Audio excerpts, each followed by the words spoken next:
Welcome back. This is the live broadcast of Truth Jihad Radio. I'm Kevin Barrett, broadcasting from the rooftop studio here in Saidia, Morocco, looking at the world from a different perspective and hoping that some of the folks back in the heart of empire, the belly of the beast, will maybe learn something from the kind of guests I bring on who have a whole lot to say that's way outside the mainstream media box. Well, the big issue now, of course, that we're all worrying about and upset about, stressing about, it's no longer COVID, it's no longer Russia versus Ukraine. It's this genocide that's going on in Gaza. And what's the best way to stop it? Or is there a way to stop it? Right now, it's looking pretty grim because the Zionists don't seem to have, there's no obstacle to them just continuing to obliterate civilians. And they're losing their stand-up fight on the ground against the Hamas fighters, but they're not showing any indication of stopping mass murdering civilians. And this is going to lead to a lot of animosity, which could continue for generations. How can this dynamic ever change? How could this situation ever be resolved? There have been a lot of proposals, and one of the better ones I've seen is a new book by MahmoodOD. He's the author of 2048, a Manifesto for the One-State Solution in Israel Palestine. And it's uncommonly sensible and pretty low-key, rational, and gets to the heart of a lot of the biggest problems that are preventing progress and positive movement on this issue. So it's an honor to bring on Mahmood for the first time on Truth Jihad Radio. Assalamu alaikum, Mahmood. How are you? Wa alaikum salam wa rahmatullah. Kevin, thank you very much for having me on your show. It's nice to speak to you. Well, it's wonderful to have you. I'm very impressed by your book. I thought it was great introduction to the topic, really, for people who don't know much about it. They can learn a lot about the background and the problems, as well as the potential solution. So how did you come to write it? Well, basically, it took the 2021 escalation because for your listeners, if they're unfamiliar with me, I'm a Palestinian who was born in Haifa, which is in Israel, and I'm currently based in the United Kingdom. So we've witnessed many wars on an ongoing basis, and politics is very much a daily thing. From since you're a young kid growing up, you see all of these wars, all of these escalations. So in 2021, I was like, okay, here we go again. Another war, another escalation. Then we go back to square one. No real solutions proposed. So I was like, let me just write a book, because from my perspective, it's very straightforward. It's a human cause. It's a matter of equality, human rights that should be, by the 21st century now, things that are universal. And unfortunately, they're not. And not many people are speaking about that.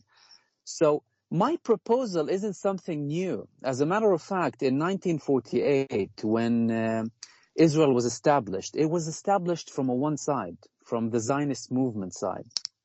And back then, because Zionists like to sell the narrative of, we proposed the state back then, but they refused. The Arab states back then, and the Palestinians, even the Jewish people who used to live in historical Palestine before Zionism, in collaboration with the Nazis, by the way, in many cases, started bringing Jews to Europe, because many people are also not familiar with the fact that Zionism was the solution, the final solution for the Jewish problem, as Hitler prescribed it at the time. So the Arab nations back then and the Palestinians, they didn't want an ethno-state.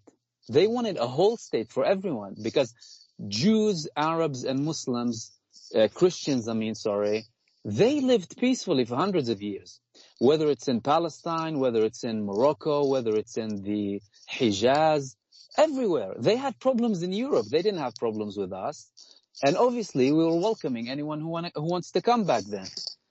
Let me give you an example. My native city of Haifa, in 1947, we had 75,000 approximately Palestinian Christians and Muslims who were then expelled by these new Zionist immigrants to take the population back to 5,000.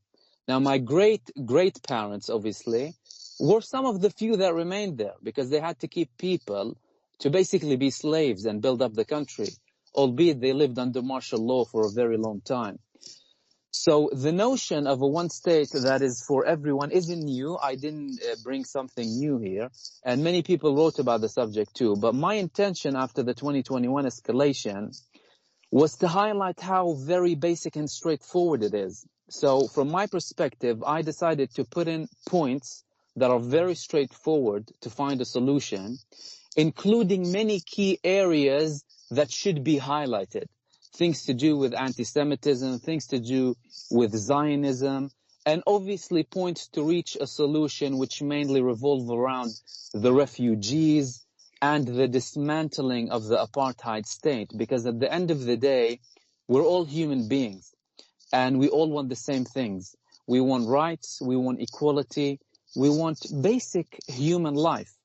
Yet Zionism was established on racial supremacy.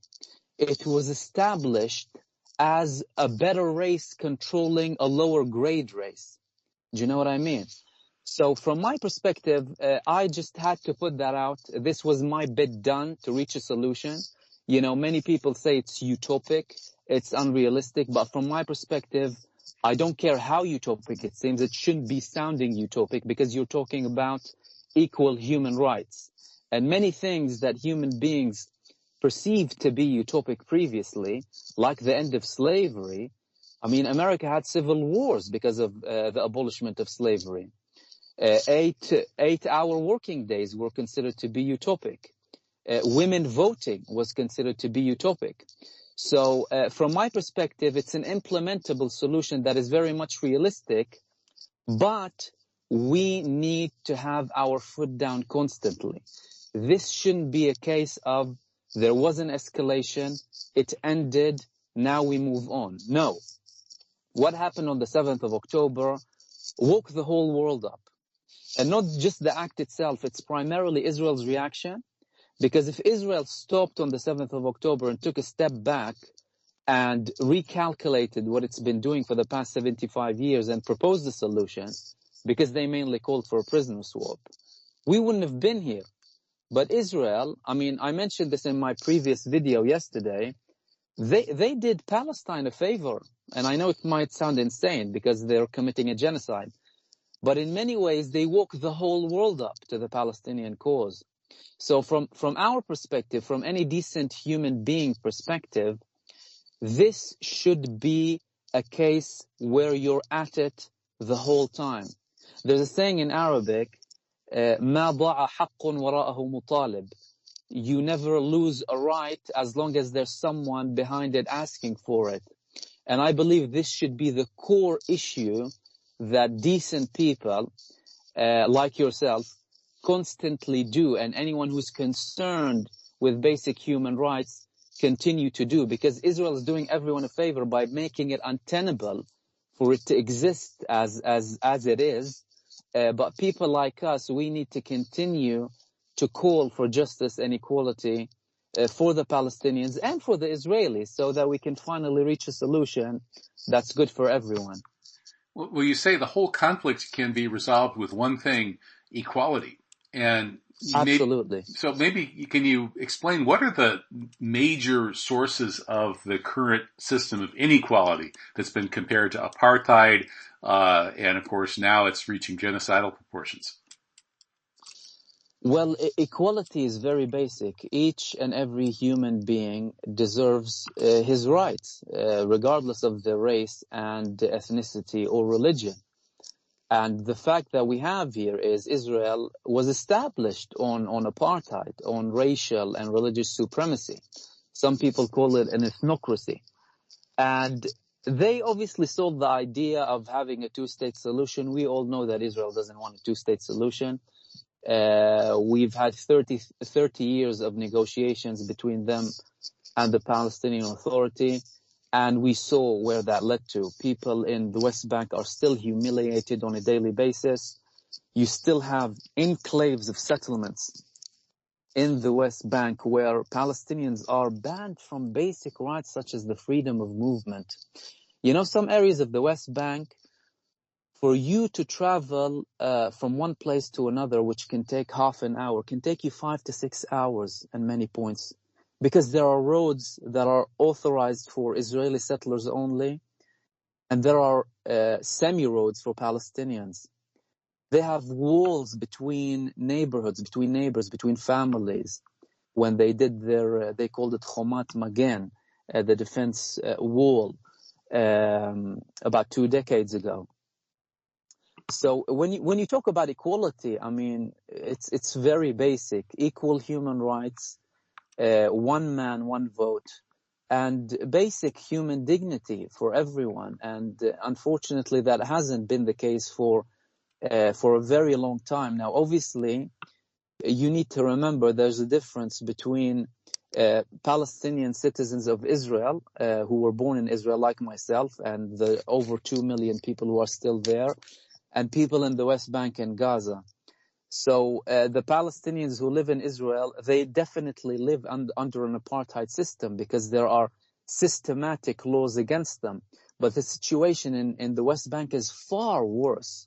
I mean, these people can't go out unless they're authorized by Israeli authorities. Gaza, it has been an open-air prison for 17 years. Like, it baffles me when I see people and they start the conversation from the 7th of October. Where were you in the past 75 years? Right. Israel killed over 100,000 Palestinians up until the 6th of October, following which add 21,000 Palestinians. It expelled 750,000 Palestinians in 1948. Many of them are internally displaced. Gaza has been under siege for 17 years. The people who carried the attacks on Israel on the 7th of October, all of them have lost either a family member or a loved one, or many of them. 75% of the population is made up of refugees who were forced out of their homes in 1948 and 1967. So where were all of these people who are talking about the 7th of October solely as if it's an event that came out of nowhere? Well, there was the Great March of Return, which was meant to be a nonviolent protest, and Yes. the Israelis shot and killed, I think a few hundred people and maimed thousands of people. Deliberately. They were deliberately shooting them in the knees and deliberately sniping people in the head. Absolutely. Right. Many people don't seem to realize that, here in the United States, a lot of the ignorant people say, well, why doesn't Palestine follow Gandhi, and why isn't there nonviolent activism in Palestine? Well, of course, there's all kinds of nonviolent activism in Palestine. There has been forever, and you just don't hear about it. And the real question they should be asking is, why haven't we heard about it? Why didn't we hear about the Great March of Return and the way the Israelis dealt with that? And if the Western world, especially the U.S., had actually heard about that, maybe October 7th wouldn't have happened. Well, because they don't want you to hear about that. They want you to view these people as subhuman, barbaric animals, how they repeat it constantly. That's why I used to regularly post the daily things that the Palestinians suffer from, like the lack of right to move, how they're humiliated and killed, how the Israeli army fills their water wells with cement. These basic things, they don't want you to look at them, because unfortunately, the Western elite, and when we talk about the West, because I'm a person who believes in humanity as a whole, I mean, I talk about the West as in the Western governments who openly declare that they're Zionists, really. They still look at it from a racial supremacist element. I mean, there's no other way to describe it. They look at it from an Aryan, world-classly race, as Winston Churchill described them, and the barbaric hordes, again, like Winston Churchill described the Palestinians. They still look at it this way. They don't see them as human beings. So if people don't see that racism and supremacy are very much present in this conflict, I think they're deluded. Israel is their little baby made out of these enlightened, supposedly, Europeans who came to barren land, they dare to say even, or a land without people to people without a land, who are simply promoting democracy, isn't it? Isn't this the narrative that we hear? So they don't want you to see any human aspect of the Palestinians. And as a matter of fact, if you listen to the latest, for example, Hamas statements or recent kind of things that they publish, they repeatedly say we would rather not have this war. We'd rather get our rights without war. But the Zionists have proved again and again that they don't give us the rights, our rights, that we fully deserve as human beings without us fighting them. I mean, they constantly harass them.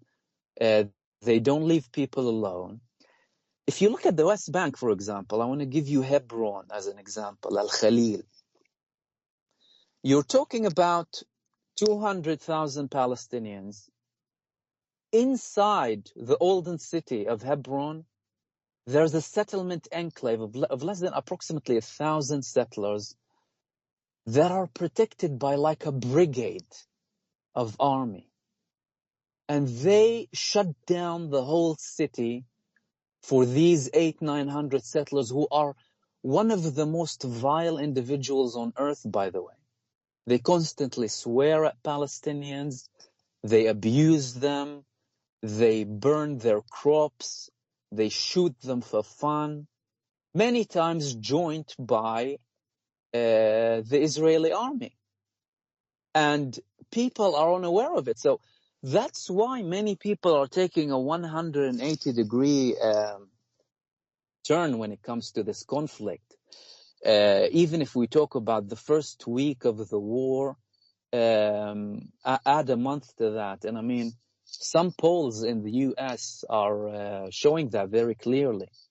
If you look at one recent poll, like people's support for the Palestinian resistance has doubled. And I mean, how do you explain that? The only thing that they saw is the actual truth, nothing else. And it only takes for people to see things as they are, if they have any basic human decency. The young people in particular seem to be waking up on this. There were some polls that shocked a lot of Americans showing that the majority of 18 to 24-year-olds they're basically siding with the Palestinian resistance, and they support the elimination of the state of Israel as currently constituted. Absolutely. But listen, I mean, amazing. From feedback that I'm getting, even the older generation, they're also waking up. Yes, and do you think that the social media is part of that? That is, people are getting sort of unfiltered stuff. They see the videos of what's actually happening, which challenges the way the media is framing it. Oh, 100%. I think social media contributed to a very high degree. I mean, listen, social media isn't fully free, so to speak, but it has indeed offered people the alternative, the actual truth. Because when you start looking at the media and then go compare it to what actually people are sending you from the ground, you start asking yourself, where do I live? Is this some sort of an alternative reality? Is this a different world? So people start asking themselves questions like, why? Why are they hiding this? And I mentioned this a lot. And obviously you need to be careful with many things you say in social media.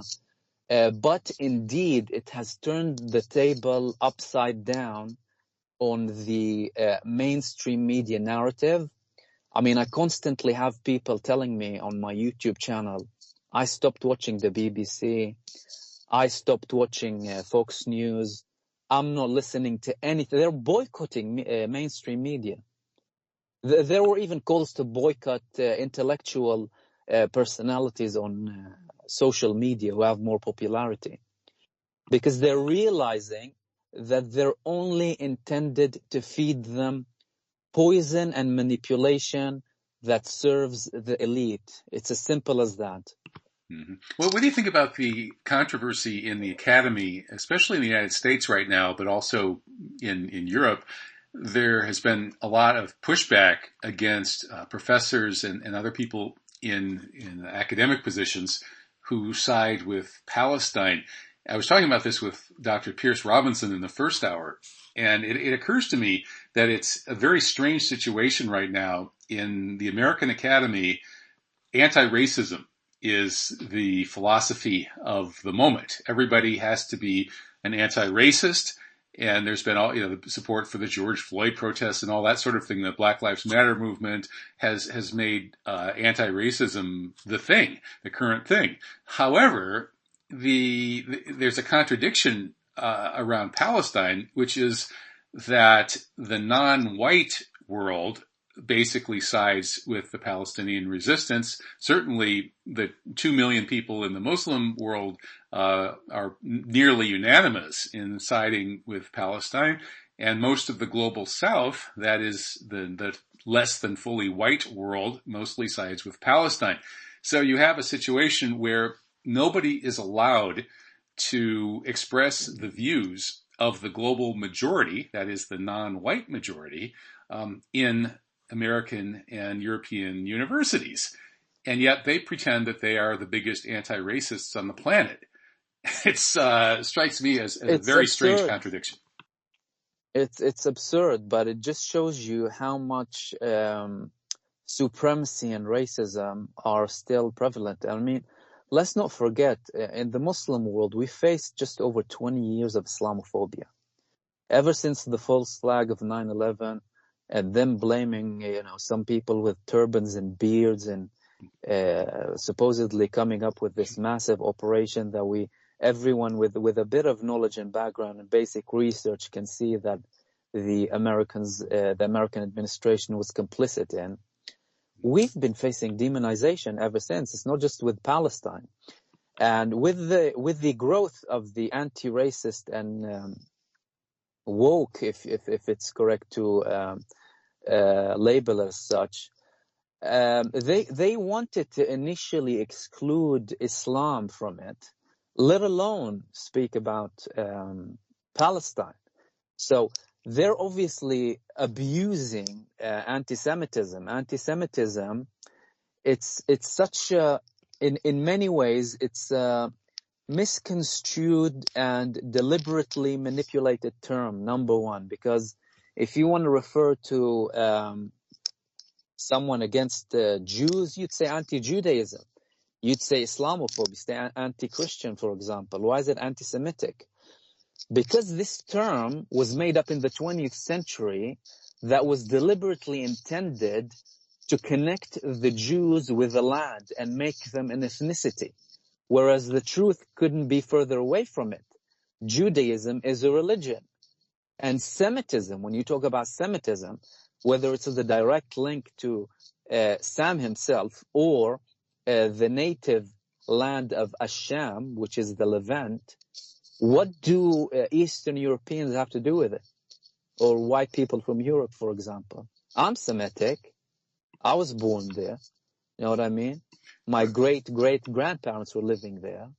So they deliberately did that to connect, mix up, obviously to serve Zionism, but to mix up Judaism as a religion and make it as somewhat as an ethnicity. Well, I think it actually goes back. It goes back to the 19th century.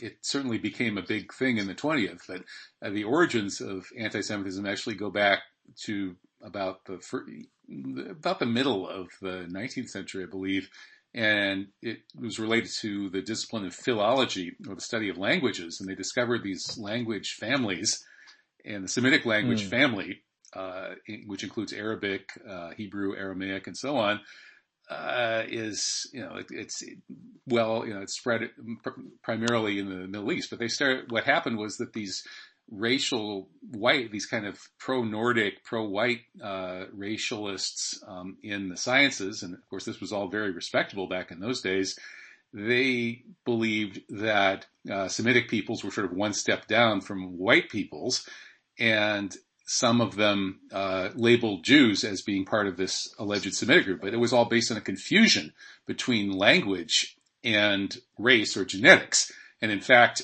those two things are not that super closely related.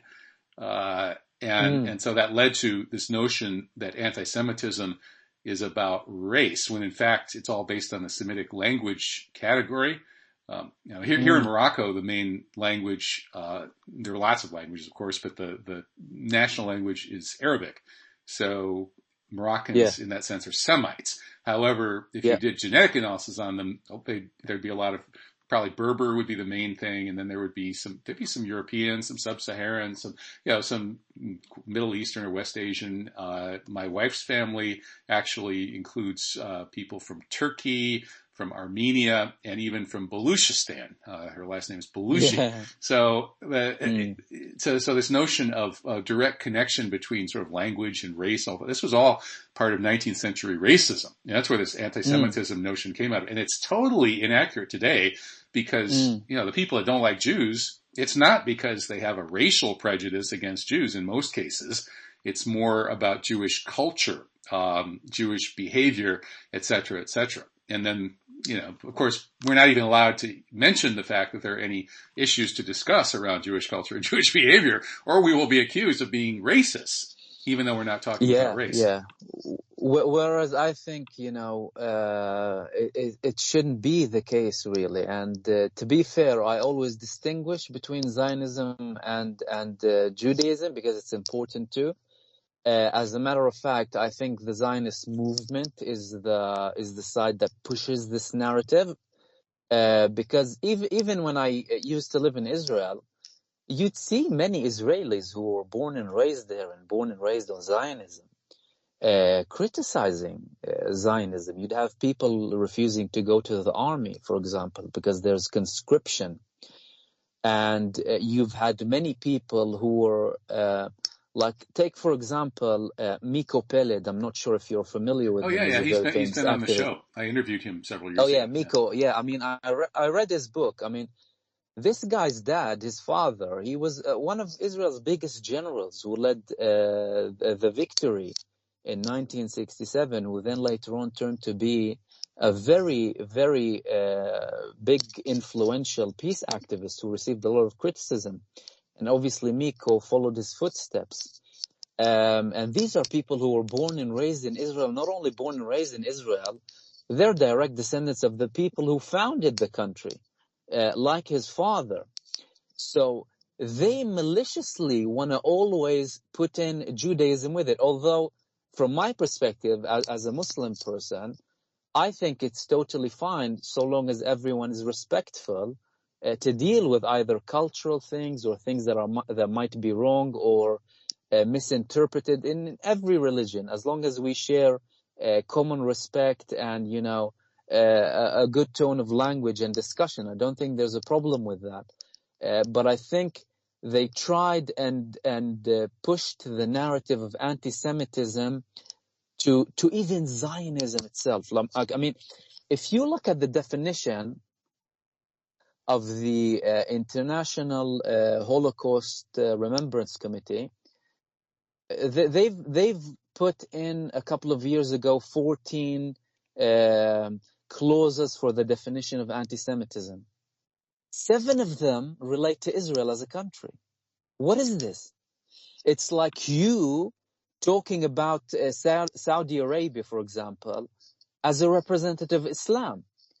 I have the right to criticize Saudi Arabia, for example, and some of its interpretation of Islam, or any other Muslim country. That doesn't mean I'm anti-Muslim. I'm anti either that interpretation of Islam, or in Israel's case, that interpretation of Judaism. Or I also have a right to say even that country doesn't have a right to exist. You have a right to say something like that. Yeah, I've said that about Saudi Arabia a few times. I've said, why should there be this particular country whose borders and name were created by the British imperialists, and why should it be named after their richest family? But I've never been called a racist or an anti-Saudi or something like that for saying that. But if you say similar things about Israel, then you'll never work in this town again. Absolutely. It's supposed to be like a sacred cow. But people are waking up to this bit by bit, because we've said it from day one. You're talking about Israel as an apartheid state. And even myself, I stated previously, do you know what? Even if you call it the Kingdom of Judea, and even if it had a king, okay, but people had equal rights, I don't think many people would have a problem. It isn't about the notion of having a Jewish state.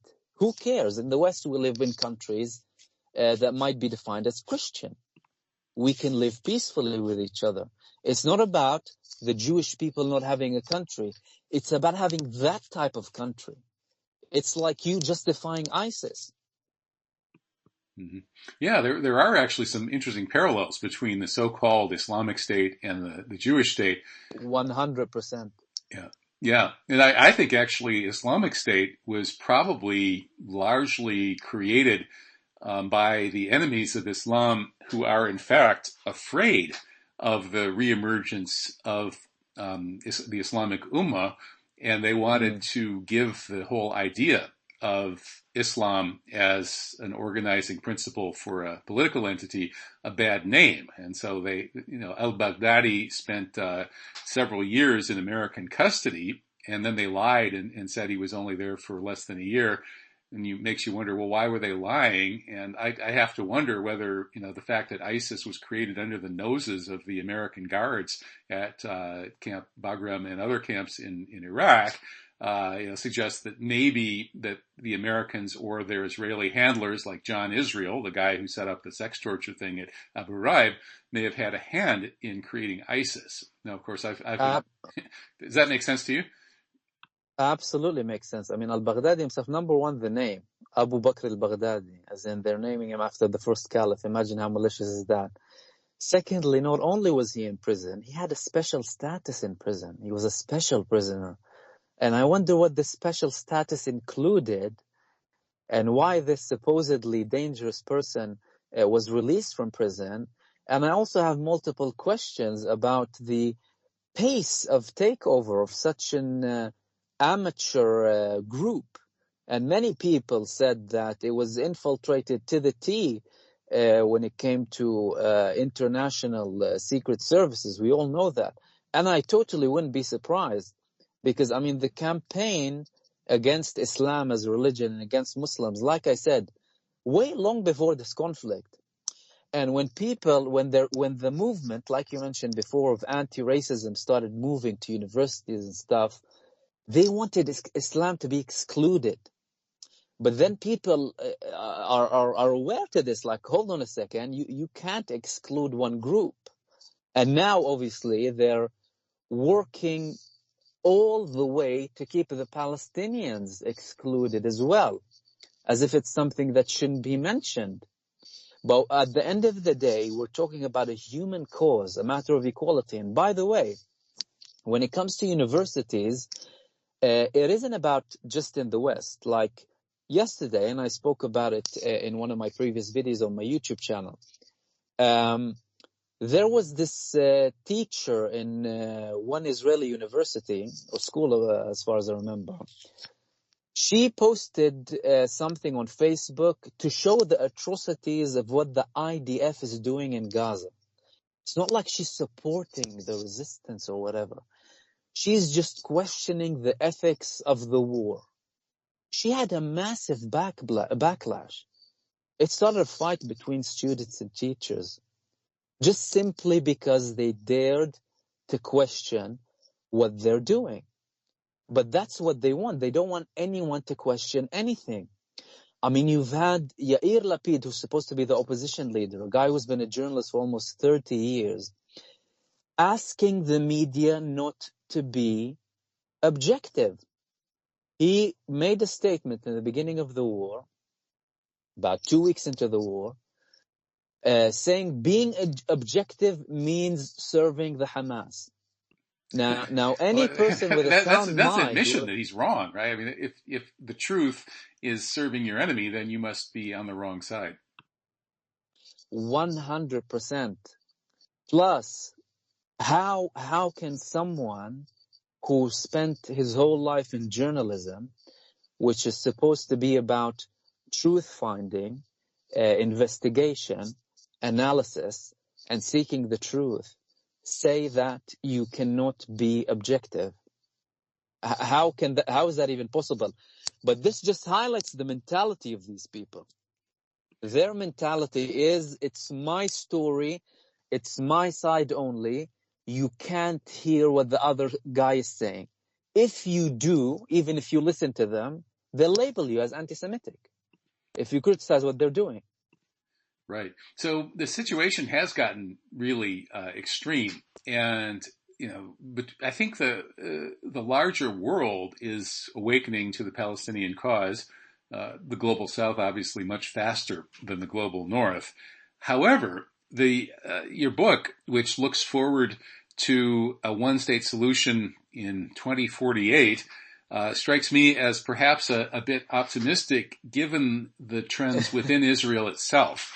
And well, let me just say that the demographics, in particular, that show that the support for the extremist right-wing parties, the Netanyahu supporters, and the people even more extreme than Netanyahu, keeps growing. And the biggest single reason for that is that that demographic is having big families, and then the liberal, more sort of Ashkenazi demographic, like Miko Pellet's family, they're having smaller families. And so every year, demographically, the Israeli Jews get more and more extremist and genocidal, and they're going to be electing worse and worse governments. So given that, how are we going to reach this kind of reasonable solution that you propose?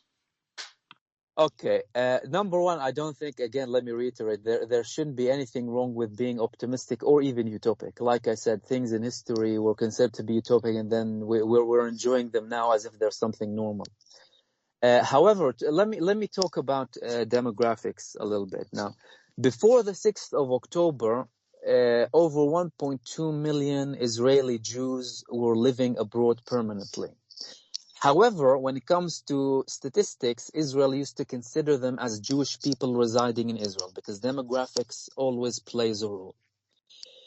You've had campaigns previously to expel Palestinians of Israel to the West Bank, like al-Fahm, right? And Wadi Ara area, which is close to the West Bank.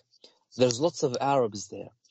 And one previous defense minister, and he's currently a member of Knesset, Avigdor Lieberman, he supported the idea of transferring them because they interfered with the demographics of Israel, because it's all about demographics.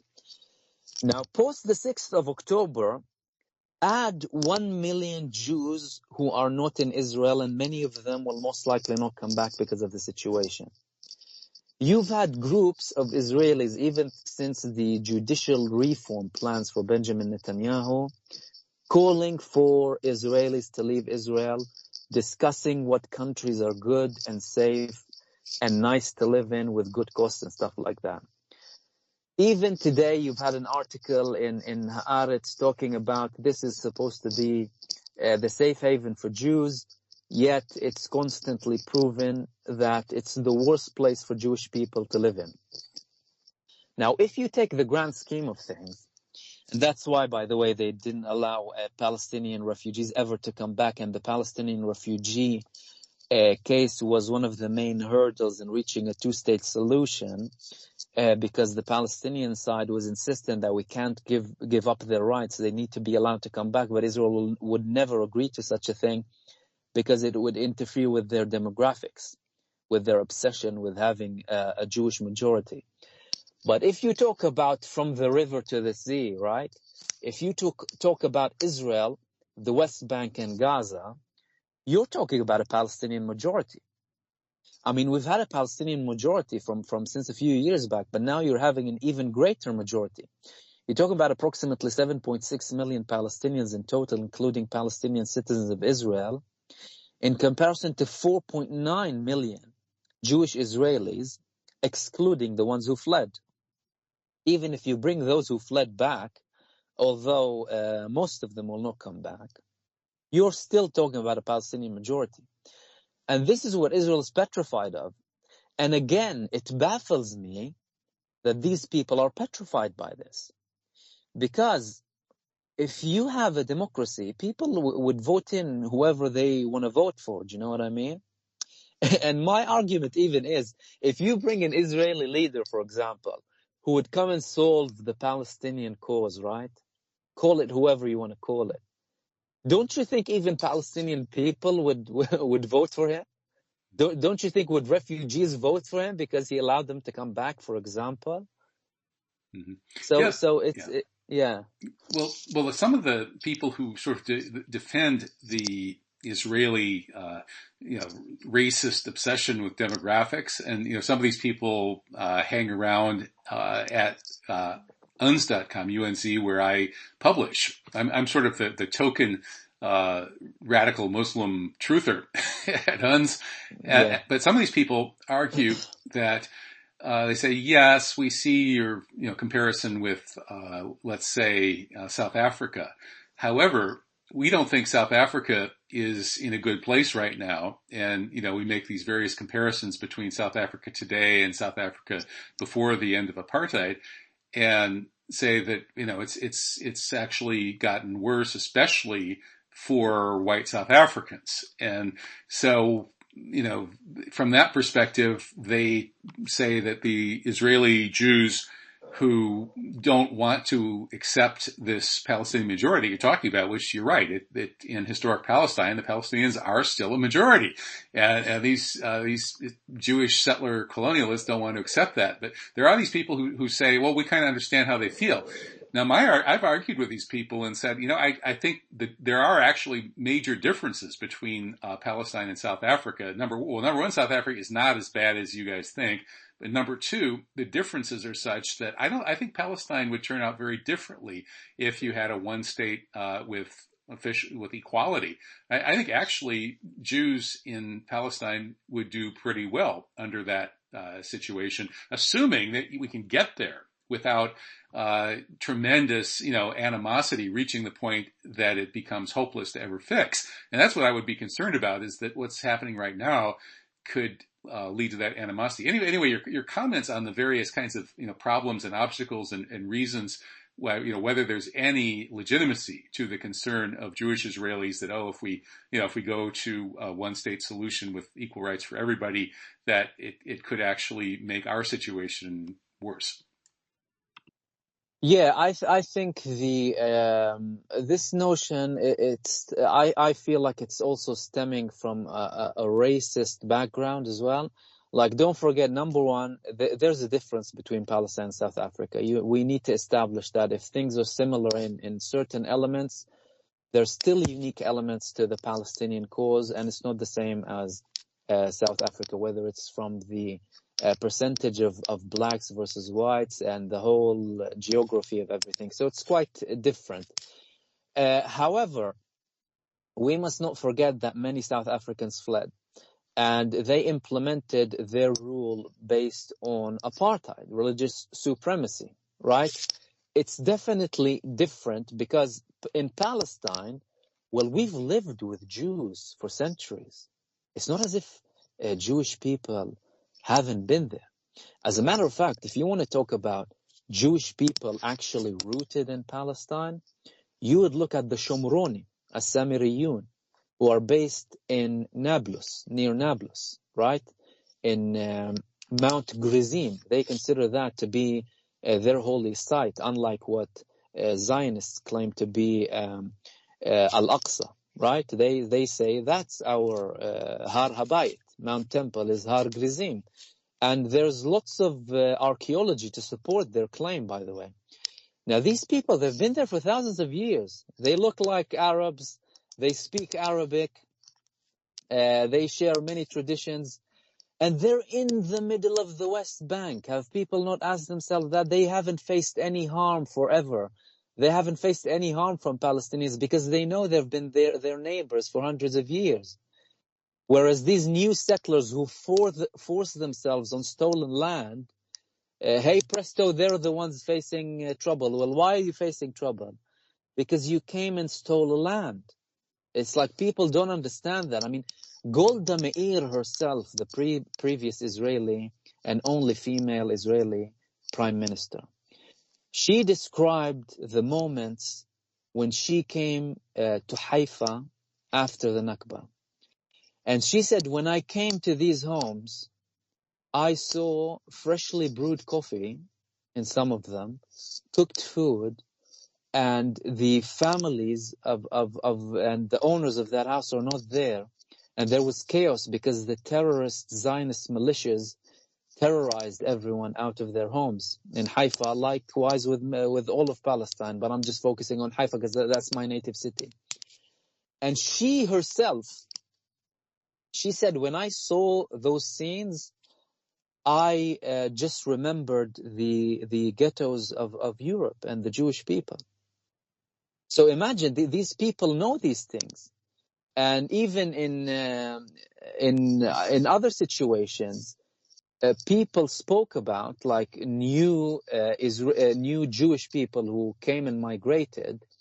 Some of them were offered, many of them, lots of them, houses of Palestinian families who were just expelled from their homes, and most of them took them. But some people couldn't accept that. Like, again, that's also mentioned in Miko Pellet's book. I think his mother was one of those people. So you're talking about people with a mentality that's different to normal human beings. Like, how can anyone have it in their heart to go and reside in a house that wasn't theirs 2 hours ago, let alone force them out like what they do regularly in the West Bank and in Jerusalem? Well, there's said to be an Israeli proverb, if I don't steal it, somebody's going to steal it. Exactly. And you know this man, funny enough, this guy, he's from New York, ex-con. They send criminals to the West Bank and these places, give them money just to steal Palestinian homes. And yet no one seems to highlight these things. And that's a small, like Sheikh Jarrah in Jerusalem, it's a very small example of how it is in the whole of the West Bank on an ongoing basis. You just take that and time it by 1,000, right? If not even more, on a regular basis. That's an abnormal situation. No decent human being would accept that. And yet they come and start criticizing the Palestinians for any reaction. Palestine as a land is like a woman who has been continuously raped for decades. When the people around it are looking, and all of a sudden, when that woman wakes up and slaps its rapist, all of the world starts shouting. That's what we're seeing at the moment. And this has to end, and this will end. But it won't end unless people continue to fight for the cause of the Palestinians to have equality and universal human rights like every single person deserves nowadays. Well, let's say we got to that one-state solution. It was, it's going to be implemented. And of course, one of the sticking points that the Zionists have always pointed to is again, because of their demographic obsession, that the right of return, that is the ethnic cleansing victims, people who were terrorized out of their homes, as thousands of Palestinians were murdered. And the Zionist militias were saying, well, you're next, get out. And people had to flee, as you say, leaving fresh coffee brewed, leaving food on the table and flee for their lives. Some of them were strafed from the air and many killed as they were fleeing. And so all this Palestinian diaspora that resulted from the Nakba, according to the United Nations and international law, has the right to return. That right of return has been repeatedly enshrined by the United Nations. Now, the Zionists say we can't allow that because then our demographic situation will get even worse. So how could that be implemented in a way that kind of assuages the fears of the Zionists? I think you proposed perhaps, some ideas for how many Palestinians would actually return, how fast. Yeah, that's one thing. I mean, obviously, we need to understand that to reach that, Zionism as it's defined at the moment, either as a whole or as it is defined, and always has been defined. So unless you want to redefine Zionism or completely eliminate it, we need to do that first. Secondly, so once you defeat that ideology, it wouldn't be a problem anymore, because Zionism goes against human values. It's against human equality. It's based on racial supremacy, right? So that must be defeated. The whole narrative and the whole existence of Zionism as it is must end. And I'm being particular because my argument is, if you want to call yourself a Zionist in terms of your love or want to live in Israel, I have no problem with that. My problem is you calling yourself whatever the hell you want to call yourself and enforcing a brutal oppression against other people. I have a problem with that, whether it comes from Jewish people, whether it comes from Muslims or Christians or atheists. I have a problem with the elements of that. That's why I'm so specific. However, with the refugees, it's very simple. You deal with it as you would deal with any situation of a big influx of people into a land. You take it stage by stage. You obviously need to have referendums before that, and you need to address it in a very strategic manner when it comes to housing these people, compensating them, putting them in the labor market, all of these things. And at the end of the day, it won't be a problem so long as the root cause of the problem, we get rid of it, which is Zionism as it's defined at the moment. Because it appears to be that Zionism is quite dynamic, right? And it's becoming ever increasingly more radical with time. And the thing here is that everyone needs to understand, between 1,000 quotes, right? Liberal Zionism or like left-wing Zionism is as just as bad as what's happening now, as this right-wing Zionism. The only difference is these people in power, Netanyahu and his radical right-wing extremist religious Zionists, they're just doing everyone a favor by actually saying things as they are and not sugarcoating themselves and hiding behind 1,000 curtains. So they did everyone a favor. So that ideology must be defeated. It's a cancerous ideology. It's an ideology that goes against every good human value. It's an ideology that goes against Judaism, number one. First and foremost, Zionism is anti-Judaism. Zionism has been the worst thing for Jewish people because they created a state where Jews constantly live in fear, constantly saying everyone hates us, constantly saying why they want to kill us, not realizing that they're the actual culprits, right? So it made Jews the most unsafe throughout the whole world. I mean, what Israel is doing now and speaking in the name of Judaism, that's what's increasing acts against Jews across the globe. Obviously, we're against that, and we condemn any attacks on any person because of their background. But if you want to talk what's contributing to that, that's what's contributing to that. And the people in the West who are actually supporting this country committing one of the worst genocides, it's not the worst genocide, of the 20th century against the Palestinian people. Yeah, it's in some ways it's surprising that there isn't even more animosity towards Jewish people when the self-proclaimed Jewish state is doing this, and not taking, as you said, the mask. To it. Yeah. Okay, well, we only have about a minute left, so let's send people to your book and YouTube channel. I see your website with the book is MahmoodOD, and is that, how do you pronounce the OD part? I just saw it as OD. Well, there's many ways you can write OD, so I just made it a shortcut, O and D, literally.